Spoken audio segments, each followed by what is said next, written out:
میں اسی کے ساتھ دعوت سخن دے رہا ہوں ہمارے اس ملک کے ایک نامور اور مقبول خطیب جناب سلیمان سکندر صاحب کو، جو حیدرآباد سے تشریف لائے ہیں اور جو کل ہند تعمیر ملت کے نائب صدر ہیں اور بورڈ کی مجلس عاملہ کے ایک فعال رکن بھی، جناب سلیمان سکندر صاحب۔ اعوذ باللہ من الشیطان الرجیم،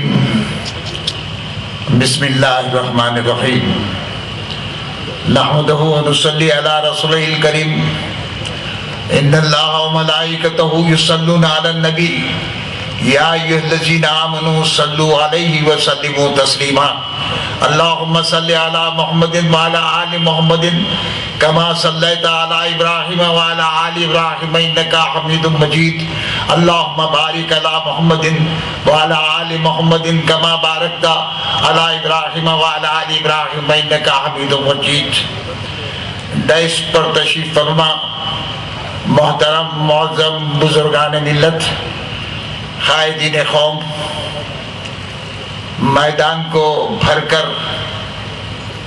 بھڑکل جیسے شہر کو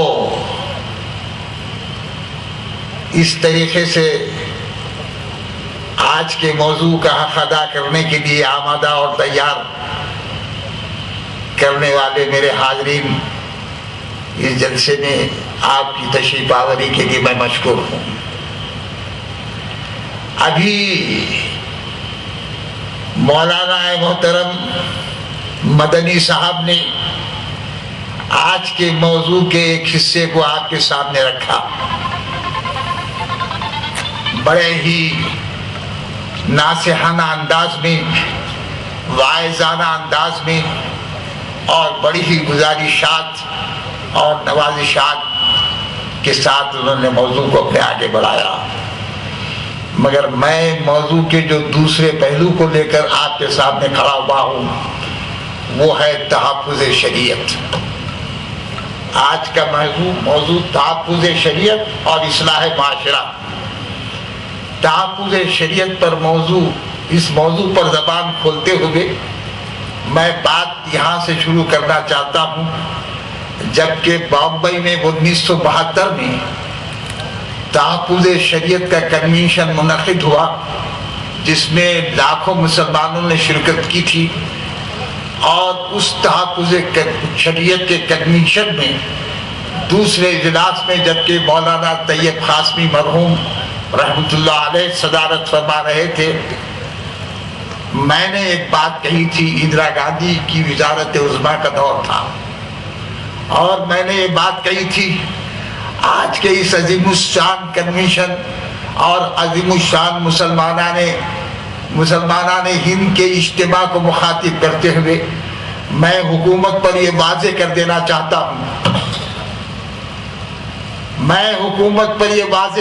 چاہتا ہوں، اگر حکومت چاہتی ہے تو اپنی طاقت اور قوت کے بل پر ہمارے سروں کو کٹے ہوئے سروں کے قطب مینار کھڑا کر دے،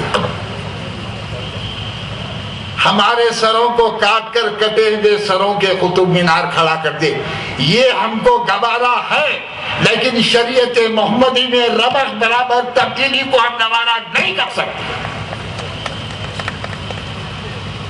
تالیاں بجانا کام نہیں، جذبات کا اظہار کرنا چاہتے ہیں تو آئیے میرے ساتھ خدا کا نام لیجئے، نعرہ تکبیر۔ نہیں جی، یہ ہزاروں لاکھوں مسلمانوں کی آواز ہے، یہ بھڑکل کے جیانوں کی اور زندہ دلوں کی آواز ہے۔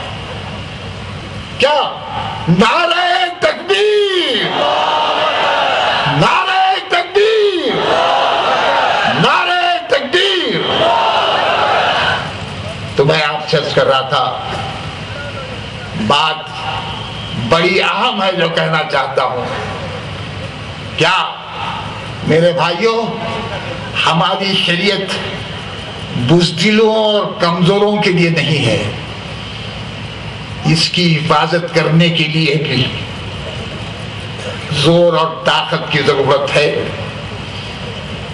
اور اس کی حفاظت کرنے کے لیے ظاہر ہے کہ ہم اپنی مقدس شریعت کا نفاذ پہلے اپنے گھروں میں کریں، اپنے گھروں میں کریں۔ گھروں کو شریعت کدا بنانے کی کوشش کریں.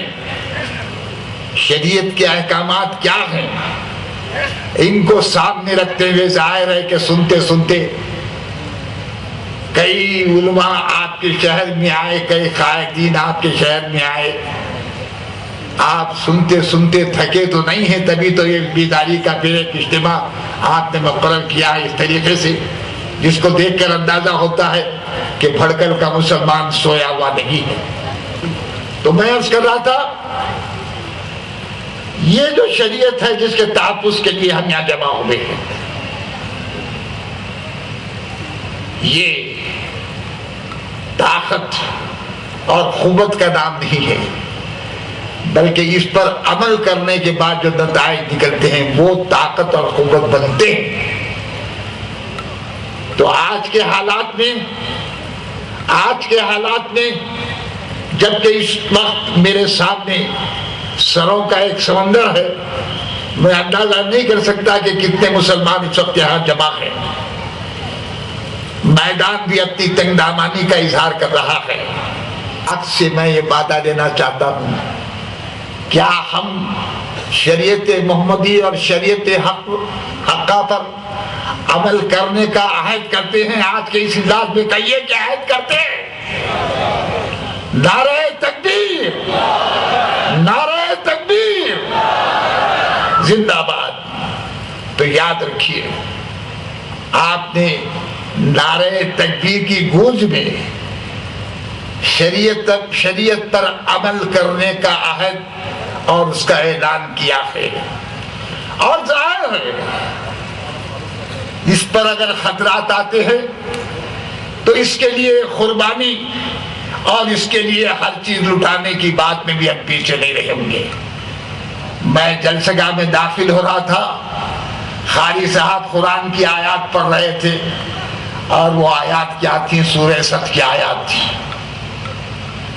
یا ایھا الذین آمنوا ھل ادلکم علی تجارۃ تنجیکم من عذاب الیم تؤمنون باللہ ورسولہ وجہاد فی سبیلہ. اللہ تعالیٰ کیا فرما رہے؟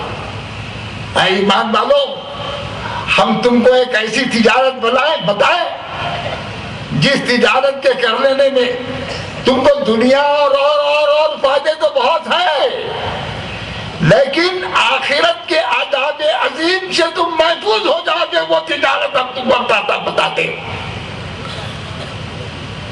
یا ایھا الذین آمنوا ھل ادلکم علی تجارۃ تنجیکم من عذاب الیم.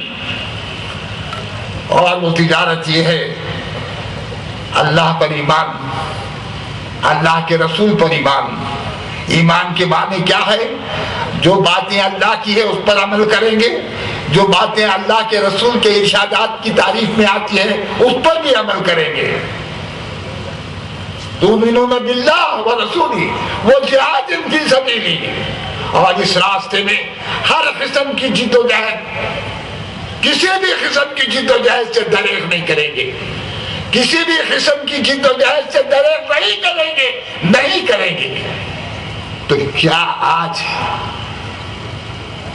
یہ ہزاروں کا کہوں یا ہزاروں سے متجاوز کہوں, بہرحال دیکھنے والی آنکھیں دیکھ رہی ہے, اندازہ کرنے والے اندازہ کر سکتے ہیں. اتنے بڑے اجتماع میں میں آپ سے ایک بات کہنا چاہتا ہوں, کیا اس سرزمین پر وقت آنے پر آپ تحفظ شریعت کے لیے جان اور مال کی قربانیوں کے واسطے تیار ہیں؟ کہیے نعرہ تکبیر, نعرہ تکبیر, زندہ باد, پائندہ باد. ظاہر ہے جب آپ تحفظ شریعت کے لیے تیار ہیں تو پھر ظاہر ہے شریعت کی چھوٹی سی چھوٹی بات ہو کہ بڑی سے بڑی بات, اس پر عمل پیرائی شروع کر دیجئے, اس پر عمل پیرائی شروع کر دیجئے. ہندوستان کی سرزمین پر شریعت حقہ کے ساتھ ہی ہمارے وجود کے قائم رہنے کی ضمانت دی جا سکتی ہے. اگر شریعت حقہ کا دامن ہمارے ہاتھ سے چھوٹ جاتا ہے تو میں صاف طور پر کہنا چاہتا ہوں ہم اپنے وجود کو قائم رکھنے کی ضمانت نہیں دے سکیں گے. نعوذ باللہ ہندوستان کی سرزمین پر ایسا دن نہیں آئے گا، انشاءاللہ نہیں آئے گا. برادران عزیز، اس وقت سلیمان سکندر آپ سے بات کر رہا ہے.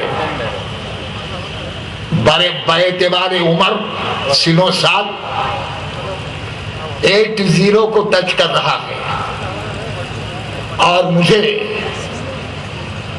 عوامی زندگی میں قدم رکھتے ہوئے تقریباً 60 سال کی مصروفیات اور سرگرمیوں کو لے کر چلوں تو اتنا بڑا عرصہ گزرا ہے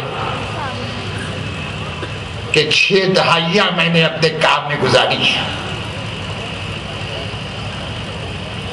اور جیسے کہ ابھی کنوینر صاحب نے کہا وقت تنگ ہے، بات مختصر ہونی چاہیے. اس پر اپنے آپ کو راغب کرتے ہوئے کہوں گا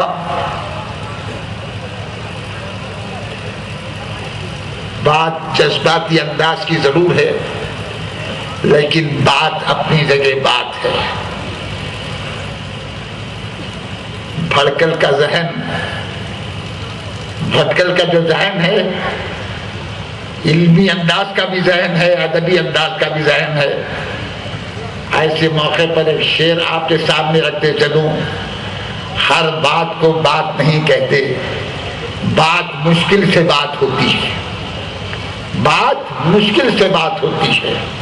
اور کہنا یہ چاہ رہا ہوں کہ اورنگ آباد میں ایک کانفرنس ہوئی اور اس کانفرنس میں شریعت اور اس کے تحفظ کی بات کہی گئی اور اپنی حفاظت اور حفاظت خود اختیاری کی بھی بات کہی گئی. اور وہ کانفرنس آل انڈیا مجلس تعمیر ملت کے بینر کے تحت ہو رہی تھی. ہزاروں کی تعداد میں مسلمان جمع تھے اور اس کانفرنس میں انہوں نے بڑی مجاہدانہ انداز میں یہ بات کہتے ہوئے عہد کیا ہم اس راستے میں مر جائیں گے اور ساری دنیا کو لٹا دیں گے اپنی، لیکن شریعت محمدی پہ حق آنے نہیں دیں گے. بزدلوں کی موت نہیں مریں گے، لڑ کر بہادروں کی موت مر کر دنیا کو دکھائیں گے کہ ہم ایک زندہ قوم ہے، ہم ایک زندہ قوم ہے.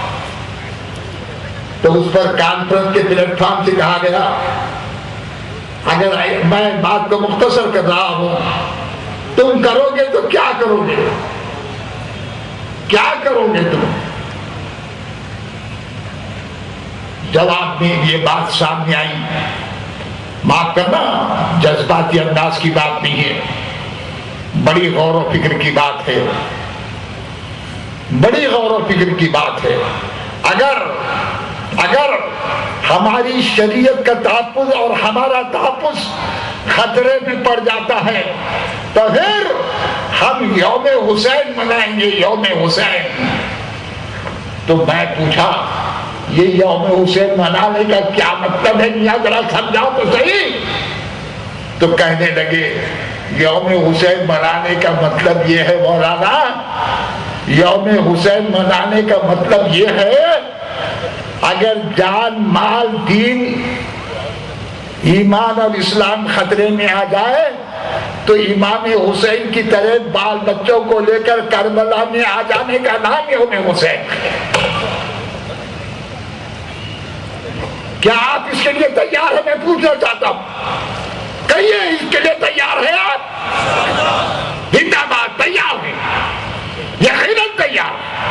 سلیمان سکندر کوئی جذباتی بات نہیں کر رہا ہے آج، سلیمان سکندر کوئی جذباتی بات نہیں کر رہا ہے.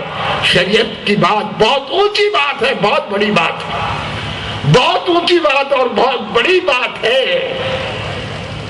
انشاءاللہ اس جلسے کے اثرات بڑے اچھے ہوں گے، اس جلسے کے نتائج بہت عمدہ پیمانے پر دنیا کے سامنے آئیں گے. اور میں اپنے ان مختصر سے خیالات کے ساتھ اقبال کے ان اشعار کر بات ختم کرتا ہوں. وقت نہیں ہے کہ ہر شرک کے معنی اور مطلب کی وضاحت کروں آپ کے سامنے، لیکن جانتا ہوں بھٹکل کا ذہن علمی اور ادبی انداز کا بھی ذہن ہے۔ موضوع کے لحاظ سے میں نے اقبال کے جن اشعار کو پڑھنے کا معاملہ طے کیا ہے وہ یہ ہے، کیا تو رہنورد شوق ہے منزل نہ کر قبول، تو رہنورد شوق ہے منزل نہ کر قبول، لیلا بھی ہم نشی ہو تو محمل نہ کر قبول، لیلا بھی ہم نشی ہو تو محمل نہ کر قبول، اے جوئے آم بڑھ کے ہو دریائے تند و تیز، اے جوئے آم بڑھ کے ہو دریائے تند و تیز، ساحل تمہیں عطا ہو تو ساحل نہ کر قبول، ساحل تجھے عطا ہو تو ساحل نہ کر قبول، کھویا نہ جا سلم قدئے کائنات میں، کھویا نہ جا سلم قدئے کائنات میں، محفل گداز گرمی ہے محفل نہ کر قبول۔ اور پھر کہتے ہیں باطل دوئی پسند ہے اور حق لا شریک ہے، باطل دوئی پسند ہے حق لا شریک ہے، شرکت میان ہے حق و باطل نہ کر قبول۔ انشاءاللہ ہماری زندگیاں ہندوستان کی زمین پر شریعت حقہ کے ساتھ ہوگی، خدا کے احکامات کے ساتھ ہوگی، رسول پاک صلی اللہ علیہ وسلم کے ارشادات کے مطابق ہوگی۔ اللہ سے دعا کرتا ہوں اللہ تعالی ہمیں ایسے عمل کی توفیق عطا فرمائے۔ ربنا ظلمنا انفسنا وان لم تغفر لنا وترحمنا لنكونن من الخاسرین۔ اللہم نجنا من القوم الظالمین، اللہم نجنا من القوم الکافرین، اللہم نجنا من القوم المفسدین، اللہم اهدنا الصراط المستقیم صراط الذین انعمت علیہم غیر المغضوب علیہم ولا الضالین آمین۔ سبحانک رب العزت عما یصفون وسلام علی المرسلین والحمد للہ رب العالمین۔ خدا حافظ، السلام علیکم۔